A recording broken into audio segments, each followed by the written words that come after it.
नमः सिद्धेभ्यः।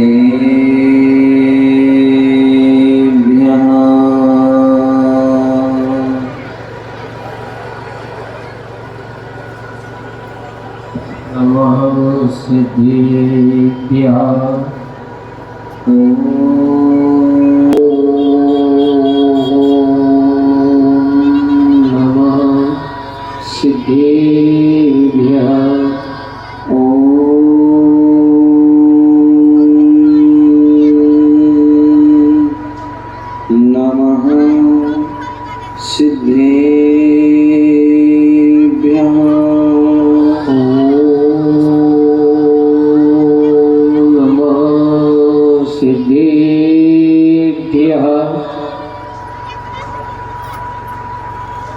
तीन भुवन में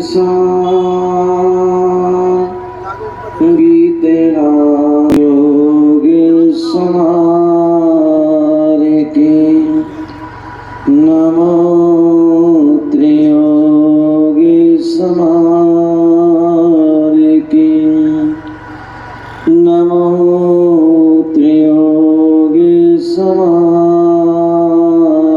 के आशीष हाथ गुरु का जब से मिला है, संतोष का कमल जीवन में खिला है। निर्नाम ही मिल रही मुझको सुवस्तु, मैं बार बार करता गुरु को नमोस्तु। मैं बार बार करता गुरु को नमोस्तु। मैं बार बार करता गुरु को नमोस्तु। अनंतानंद सिद्ध परमेष्टि भगवान की जयकारा कैसे लगाना आपको सभी को पता है। चंदा प्रभु भगवान की, शांतिनाथ भगवान की, चिंतामणि पारसनाथ भगवान की, शासन नायक भगवान महावीर स्वामी की, सौभाग्य प्रभु रामचंद्र भगवान की, परम पूज आचार्य भगवान गुरुदेव राजसागर जी महाराज की, अहिंसा में विश्व धर्म की, तीर्थराज समेत शिखर की, सिद्ध चक्र महामंडल विधान की जय।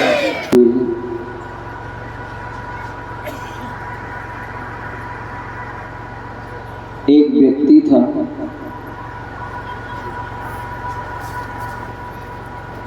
और वह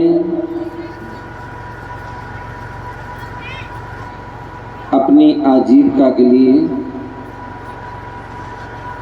वन में गया हुआ था, जंगल में गया हुआ था।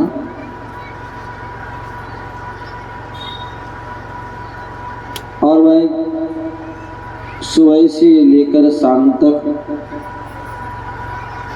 जंगल में घूमता रहा, और जैसे वह घर की ओर वापसी आ रहा था, थोड़ा शाम का समय हो गया, सूर्य अस्त हो गया, और सूर्य अस्त होने के कारण वह थोड़ा तेजी से कदम बढ़ाने लगा। जैसे वह तेजी से कदम बढ़ाने लगा तो उसे पीछे ऐसा अनुभव हुआ कि जैसे उसका कोई पीछे कोई आ रहा हो, कोई उसका पीछा कर रहा हो।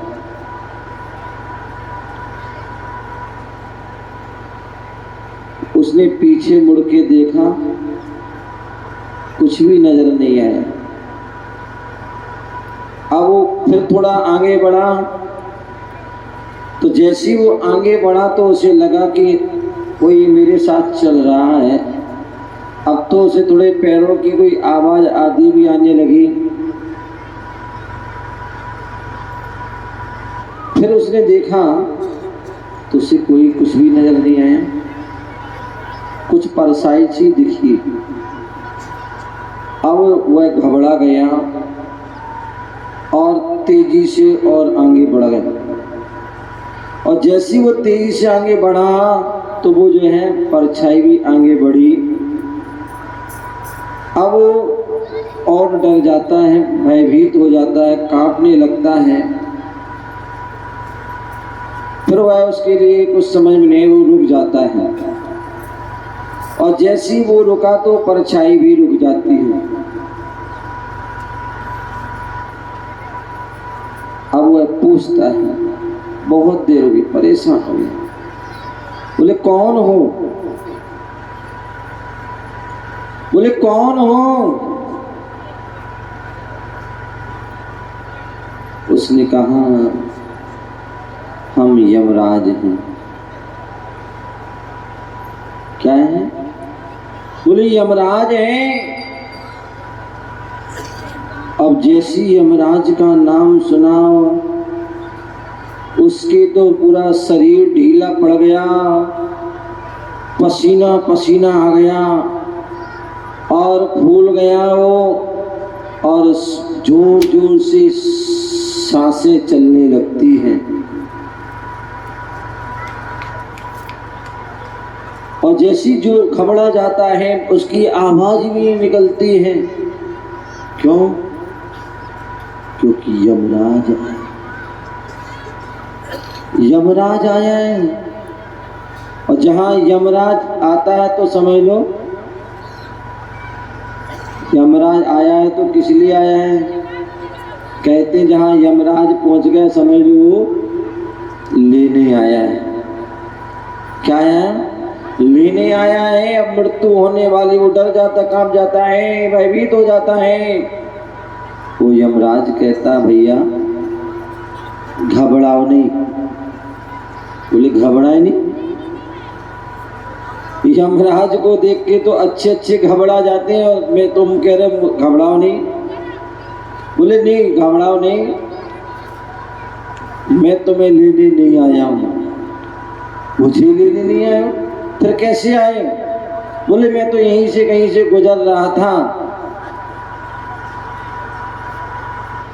और रास्ते में तुम मिल गए। मन में इच्छा हुई कि तुम्हें अपना दोस्त बना लूं। क्या बना लूं? बोले तुम्हें दोस्त बना लो। बोले मुझे दोस्त? मुझे भैया तुम्हारा दोस्त नहीं बनना है। बोले तुम्हारा कोई भरोसा नहीं, तुम धोखा देते रहते हो।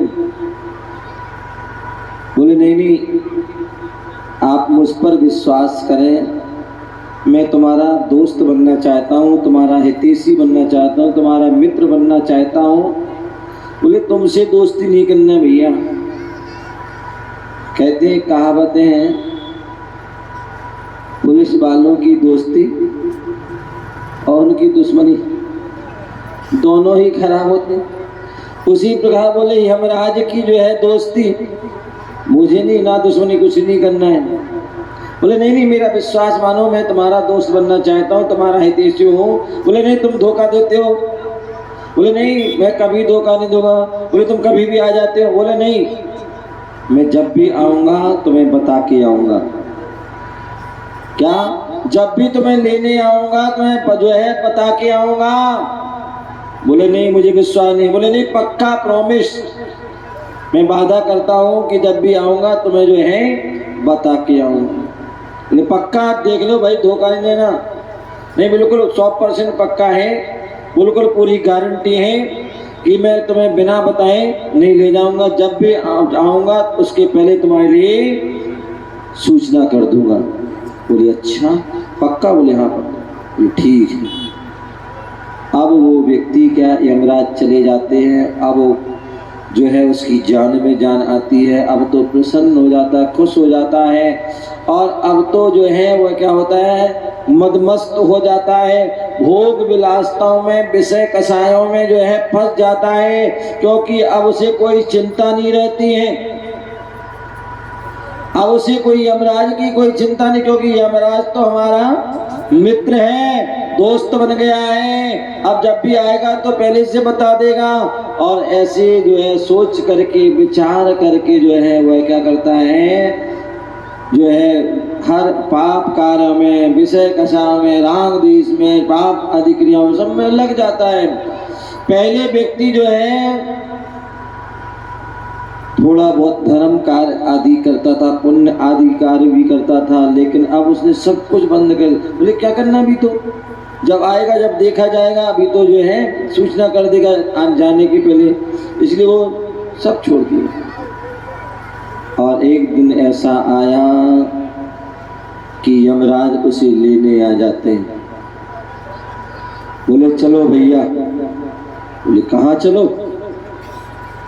बोले बस तुम्हारा समय पूरा हो गया, तुम्हें लेने आए हैं। मुझे लेने आए हो? भूल गए तुमने क्या कहा था? बोले क्या कहा था? तुमने कहा था कि जब भी लेने आओगे उसके पहले तुम्हें हम जो है सूचना कर देंगे, चिट्ठी डाल देंगे, पत्र डाल देंगे, आपको जो है अनेक प्रकार से खत डाल देंगे, सूचना कर देंगे। तुमने तो कोई सूचना नहीं करी मुझे। बोले गलत, तुम भूल गए हो, मैंने तुम्हें एक नहीं चार सूचना दी।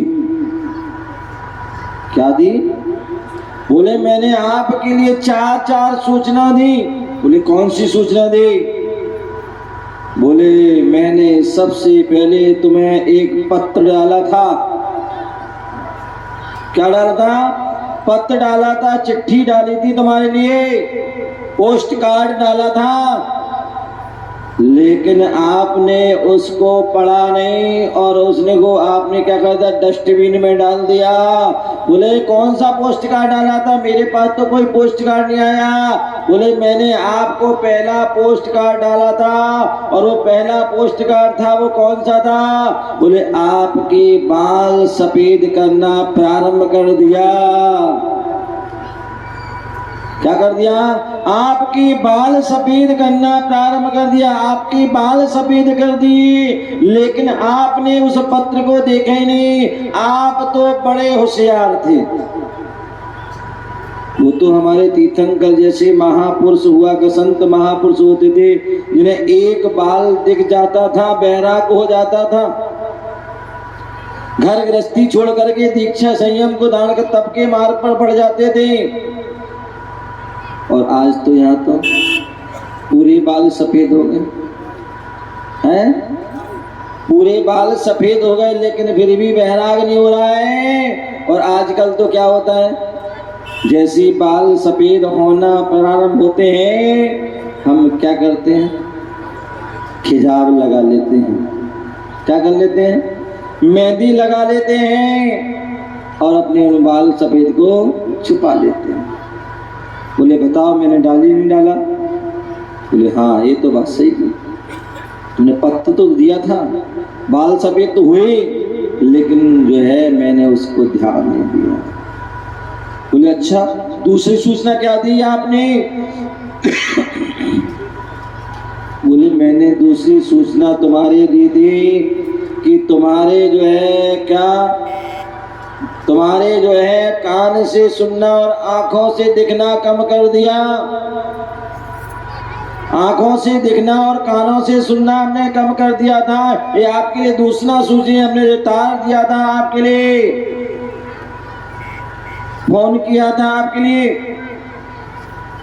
बोले मेरे पास तो कोई नहीं आया, लेकिन बोले मैंने आपकी आंखों से दिखना, कानों से सुनना प्रारंभ किया, लेकिन आप तो फिर भी बड़े होशियार हैं। क्या?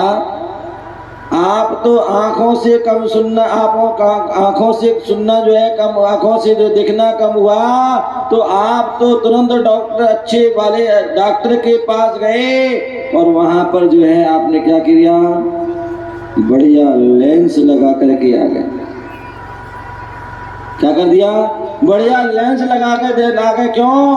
क्योंकि आपको तो दूसरों की बुराई देखना था, आपको तो जो है टीवी देखना था, आपको गलत गलत चित्र देखना था, आपको और भी संसार की वस्तुओं को देखना था। इसलिए आपने क्या कर दिया, लेंस लगा ली, चश्मा लगा लिया, या जो है और भी ऑपरेशन आदि करा लिए।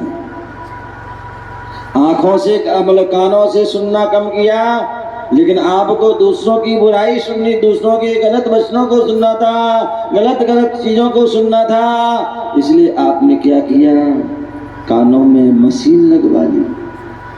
क्या किया? मशीन लगवा ली। बोले और क्या किया? बोले आपके लिए जो है हमने मोबाइल किया। क्या किया? बोले मोबाइल किया। बोले कौन सा मोबाइल? मेरे पास तो कोई मोबाइल नहीं। बोले मोबाइल किया था, और आपकी जो है एक एक करके जो है दांतों को जो है तोड़ना प्रारंभ किया, एक एक जो है दांत गिरना प्रारंभ हुए। लेकिन आप इतने जो है होशियार है, आपको तो चना खाना था, आपको तो गन्ना चूसना था, और भी अनेक अनेक वस्तुओं को खाना था।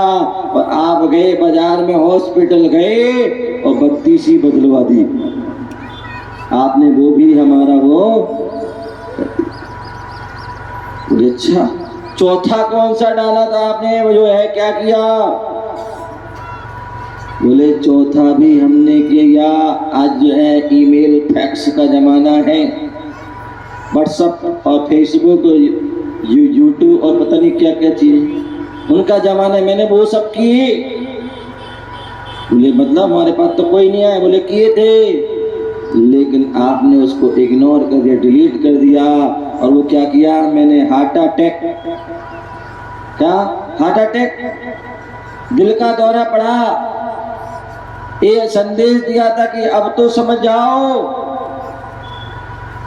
लेकिन आप उसमें भी नहीं संभले, और आप तो तुरंत गए झांसी मेडिकल में, और वहां पर क्या किया?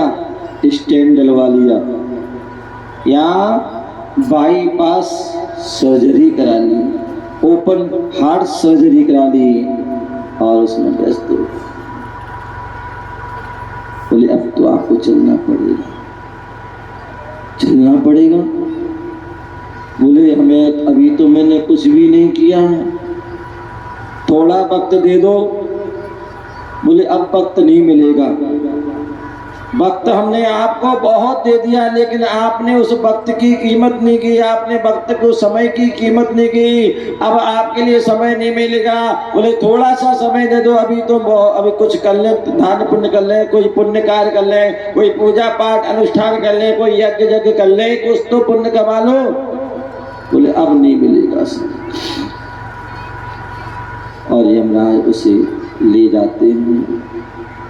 अब वो जाता तो है, लेकिन बड़ा दुखी परेशान, और जो है अपने जो है भाग पर जो है, अपने जो है मस्तक पर जो है वह हाथ रख के सोचता, विचार करता कि अब तो मैंने कुछ भी नहीं कर पाया। बोले अब तो मैंने कुछ भी नहीं कर पाया, और लेने आ गए हैं। बोले फिर पछताए होत का, जब चिड़िया चुग गई खेत। फिर पछताने से क्या होता है? जब हमने पूरा जीवन बीत बता दिया, तब तो हमने कुछ नहीं किया, और जब अंतिम समय आया तो अब कह रहे कि हमें थोड़ा और समय मिल जाए। तो ध्यान रखना, शास्त्र कहते हैं, आचार्य कहते हैं, भगवान कहते हैं कि जो हमारी जितनी आयु है, जितना हमें समय मिला है, उतना हमें जो है उसका सदुपयोग कर लेना चाहिए। क्यों? क्योंकि जब आयु पूर्ण हो जाती है तो फिर जो है उसको बढ़ाया नहीं जा सकता है। क्या? उसको बढ़ाया नहीं जा सकता है। कहते हैं जो है 4 गति होती है, उन 4 गतियों में मनुष्य, त्रियंच गति, देव गति और नरक गति। उन 4 गतियों में जो है, जो नरक गति है और जो देव गति है, कहते हैं वहां अकाल मरण नहीं होता है। वहां अकाल मरण नहीं होता है। जितनी आयु है उतनी आपको भोगना ही पड़ेगी पूरी, आपको उसमें कोई कम भी नहीं कर सकता है ना कोई बढ़ा सकता है। चाहे अब उसको हंस करके भोगिए और चाहे उसको रो करके भोगिए, आपको भोगना ही पड़ेगी। मनुष्य त्रयंच की जो आयु होती है उसमें तो जो आयु मिली है उसमें अपघात हो जाता है, अकाल मरण भी हो जाता है। कई बार अपन सुनते हैं आपस में किसी की झगड़ा हो गया और झगड़े में आपस इतना झगड़ा हो गया कि क्या हो गया, एक दूसरे में अस्त्र शस्त्र के जो है वार कर दिए जाते हैं और कोई उसमें दो में से एक कोई खत्म हो जाता है। किसी को बंदूक आदि जो पिस्तौल आदि से, किसी को चाकू आदि से, किसी को अस्त्र शस्त्र आदि के माध्यम से घात कर दिया जाता है। कोई जहर खा लेता है, कोई फांसी लगा लेता है, कोई रेल की पटरी पे आ जाता है और भी अनेक कारणों से वह जो है अपना आत्मघात कर लेता है। या त्रियंच आदि जीव हैं उनको जो है जो मांसाहारी आदि लोग होते हैं, जो हिंसक लोग होते हैं, वो उनको घात कर देते हैं। चाहे वो कत्ल खाने के माध्यम से, चाहे भोजन खाने के माध्यम से उनका घात कर देते हैं। तो मनुष्य और त्रयंचों में उनकी अपघात हो सकता है, लेकिन देवनारियों में तो इसलिए कहते हैं बोले समय आयु पूर्ण हो उसके पहले हमारे लिए अपनी उस आयु का सदुपयोग कर लेना चाहिए। और बोले आयु का कोई पता नहीं है। कई बार ऐसा भी होता है व्यक्ति सोचते हैं कि अभी तो मैं 100 साल जीऊंगा या 120 साल जीऊंगा या कोई 90 साल जीऊंगा, और मालूम पड़ा कोई व्यक्ति 9 साल ही नहीं जी पाता है, 9 साल में या 9 महीने भी नहीं जी पाता है। कितने ऐसे लोग होते हैं जिनके जो है गर्भ में आते ही जो है गर्भ गिर जाता है, या गर्भ के 2-3 महीने में ही मृत्यु हो जाती है, या कोई जन्म होने के पहले ही मृत्यु हो जाती है, या जन्म होते ही मृत्यु हो जाती है। बहुत बिरले लोग होते हैं जिन्हें पूर्ण आयु को जो है जी पाते हैं, अन्यथा कब क्या हो जाए कुछ नहीं पता। इसलिए कहते हैं श्वास श्वास में प्रभु भजो, श्वास श्वास में प्रभु भजो, श्वास वृथा ना कोई, और ना जाने इस श्वास का फिर आना हो या ना हो।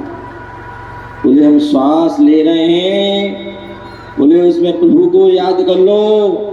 सांस छोड़ रहे हैं, प्रभु को याद कर लो, क्योंकि इन सांसों की कोई गारंटी नहीं है, कोई भरोसा नहीं है। आपने सांस ले ली, सांस छोड़ पाओ ये कोई जरूरी नहीं है, या श्वास छोड़ी दूसरी सांस ले पाओ ये कोई जरूरी नहीं है। इसलिए हर समय बोले प्रभु को याद करो, परमात्मा को याद करो, शुभ कार्य करो, अच्छे कार्य करो, पुण्य कार्य करो और पाप कार्य से बचो, धर्म कार्य करो, अधर्म से आप जो है बचें, तो निश्चित ही आपका वह जीना। बोले यदि हम पाप के साथ खोटे जीवन जो है 1000 वर्षों से जीने से अच्छा है आप 100 वर्ष भी जीते हैं, अच्छे कार्य करते हैं, तो वह व्यक्ति को याद किया जाता है। कभी आपने सोचा व्यक्ति मृत्यु होती है, व्यक्ति की मृत्यु होती है, तो हम उस मृत्यु होने पर के बाद हम उसको कैसे हम उसको जान सकें व्यक्ति को कि ये स्वर्ग गया या नरक गया, कैसे जाने? सामान्यतः तो कह दिया जाता है, या शोक पत्र लिखते हैं तो क्या लिखते हैं, बोले हमारे अशुभ कर्म के उदय से हमारे पूज्य पिताजी का क्या हो गया, स्वर्गवास हो गया। कितनी मूर्खता है, कितनी अज्ञानता है। हम क्या कह रहे हैं, अपनी जो बात कह रहे हैं वह स्वयं बाधित है। हम बोल रहे हैं हमारे अशुभ कर्म के उदय से हमारे पूज्य पिताजी का या हमारे कोई भी परिवारजन का क्या हो गया, स्वर्गवास हो गया। भैया यदि अशुभ कर्म करने से यदि स्वर्गवास होगा तो शुभ कर्म से तो क्या नरकवास होगा? फिर तो हैं, शुभ कर्मों से तो नरकवास होगा, फिर क्या? बोले नहीं भैया, ये गलत है, आप भ्रम में जी रहे हैं। बोले अशुभ कर्म करने से जो है स्वर्गवास नहीं होता है, अशुभ कर्म होने से तो हमारी दुर्गति होती है, नरकवास या त्रियंच आदि जो है दुर्गति का ही वास होता है। शुभ कर्मों से जो है स्वर्गवास होता है। यदि हम शुभ कर्म कर रहे हैं, धर्म कार्य कर रहे हैं, अच्छे कार्य कर रहे हैं, तब स्वर्गवास होगा, अन्यथा। लेकिन ऐसा हम कह देते हैं।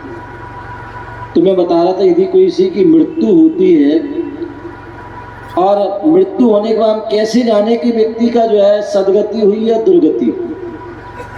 तो ध्यान रखना, जब किसी की मृत्यु होती है ना तो लोग घर में बैठने आते हैं, महिलाएं वगैरह घर में बैठने आती हैं, या पुरुष वर्ग जो है शमशान आदि तक जाते हैं, समझ रहे ना? तो घर में जो बैठने लोग आए हैं, महिलाएं बैठने आई हैं, अब वहां पर जो उनकी बातें सुन लेना। पुरुष वर्ग जो है जो अर्थी को लेके जा रहे हैं और आपस में उनकी चर्चा हो रही है, अब उनकी बातों से आप जो है समझ सकते हैं कि उनका स्वर्गवास हुआ या नरकवास। यदि जो महिलाएं या पुरुष घर आए हैं, उनकी बातें कर रहे हैं, भैया बहुत अच्छे व्यक्ति थे, बहुत दानी थे, बहुत पुण्यात्मा थे, बहुत अच्छे भाव थे, बहुत अच्छे विचार थे, बहुत सत्कर्म करते थे, यदि ऐसी बात हो रही है तो समझ लेना उनकी सदगति हुई है। और यदि कोई कहे अरे बड़ा पापी था, बड़ा ये था, बड़ा दुष्कर्म करता था, ये बड़ी हिंसा करता था, बड़े ऐसे भाव करता था, ऐसे इसने पाप किए, इतने बुरे बुरे कार्य किए, यदि ऐसी बात हो रही है तो समझ लेना वह स्वर्गवास नहीं हुआ है, उसका जो है नरकवास हुआ है, दुर्गति हुई है। और जो दुर्गति में जाता है तो मैंने बताया था, आप सभी को पता है, दुर्गति में जो है कष्ट ही कष्ट है, परेशानी ही परेशानी है। हमें अपने जीवन में जो है क्या करना है, अपने जीवन को यदि श्रेष्ठ बनाना है, अपने जीवन को श्रेष्ठ बनाना है, हमारी श्रेष्ठ सदगति हो, तो उसके लिए हमें सत्कार्य कर लेना चाहिए। इसलिए जो है कहते हैं मुनियों के लिए भी सत्कार्य बताए हैं और जो है श्रावकों के लिए भी सत्कार्य बताए हैं। मुनियों के लिए कह दिया कि भैया संता वंदना, स्तुति, प्रतिगमन वंदना आदि कीजिए, स्वाध्याय कीजिए, प्रत्याख्यान कीजिए, और ऐसा यदि आप करते हैं, आपने जो है 28 मूल गुणों का पालन कीजिए, अपने 28 कृतिकर्म कीजिए और पूर्ण रूप से निर्दोष रूप से पालन कीजिए। यदि ऐसा आप करते हैं महाराज, तो वह जो है उनकी निश्चित ही सदगति होगी। उसी प्रकार यदि श्रावक हैं, ग्रस्त हैं, और ग्रस्त के बोले षट कर्तव्य बताए दिए, और क्या बताए? देव पूजा, गुरु उपासना, स्वाध्याय, संयम, तप और दान, ये षट कर्तव्य बता दिए। यदि इन्हें षट कर्तव्य को व्यक्ति करता है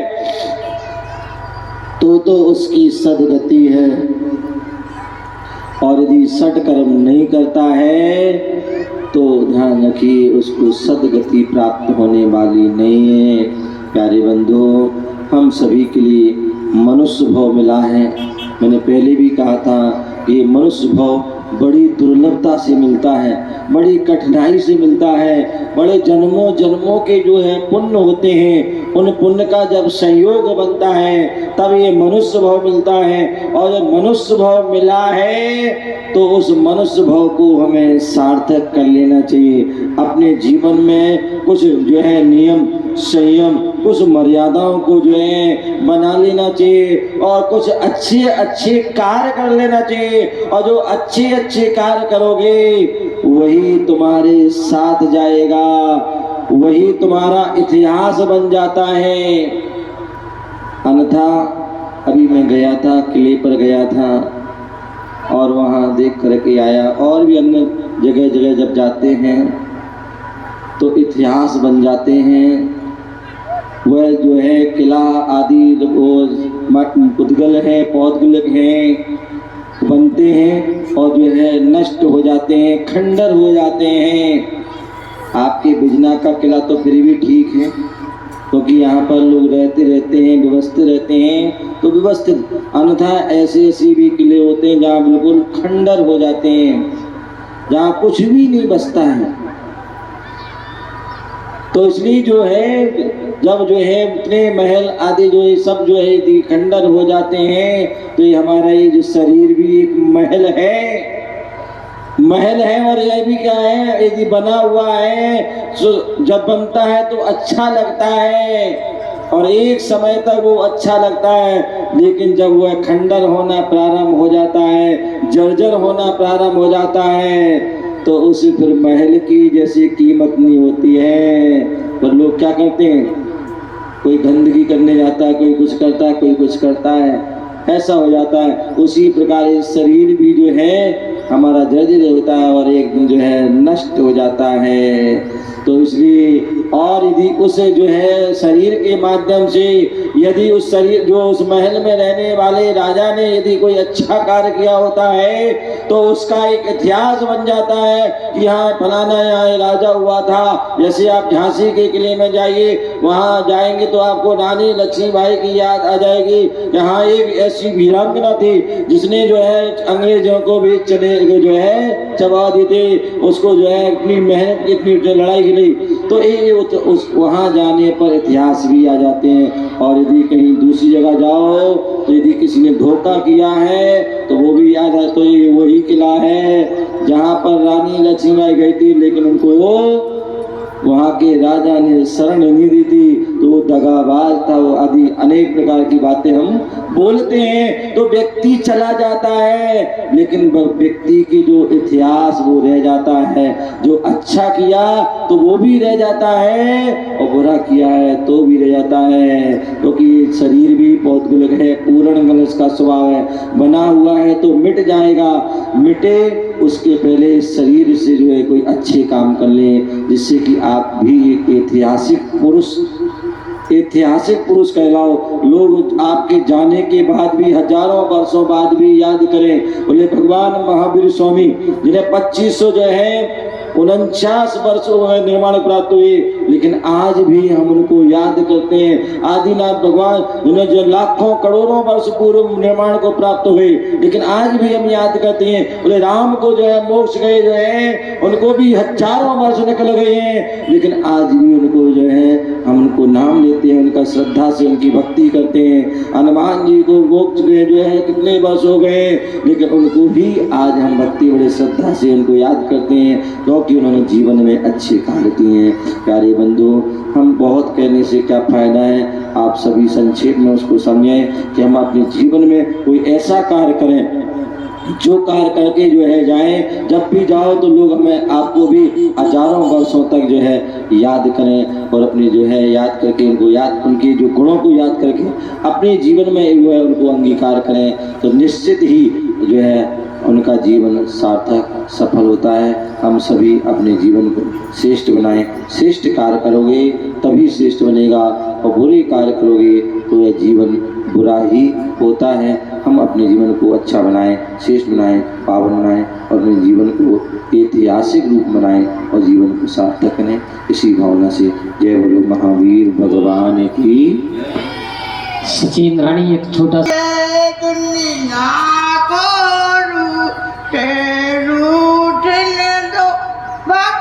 यही पंडाल में होंगे। हमारे यहाँ जैन धर्म में जैन मुनिराज कभी अपने सिर के, दाढ़ी के, मूछ के बाल बनाते नहीं है, कैंची से उस तरह से बनते नहीं है। वो क्या करते हैं, इन बालों को अपने हाथों से स्वयं निकाल करके रख देते हैं। वो क्रिया कल केशनोच की क्रिया कही जाती है। तो यही इसी पंडाल में परम पूज्य मुनि श्री विनिबोध सागर जी महाराज के केशनोच यहाँ पर होगी और उसके बाद फिर प्रवचन होंगे। आप सभी समय से वो दृश्य शायद हमारे जैनियों ने तो बहुत सी जगह देखे होंगे, लेकिन बालों को अपने हाथों से उखाड़ते हैं तो वो दृश्य कल आपके लिए देखने को मिलेगा। बड़े हर्षित होकर के हो ही जिन वाणी भारती तो ही जपो दिन रेन, जो तेरो शरणा गहे सो पावे सुख चैन। देव भजो अरिहंत को गुरु सेवा निर्ग्रंथ, दया धर्म पालो सदा यही मोक्ष का पंथ। की बोले परम पूज्य आचार्य श्री विराट सागर जी महाराज की, बोले परम पूज्य मुनि श्री विशोक सागर जी महाराज की, बोले परम पूज्य मुनि श्री बी निबोध सागर जी महाराज की। नमोस्तु महाराज जी, नमोस्तु नमोस्तु महाराज।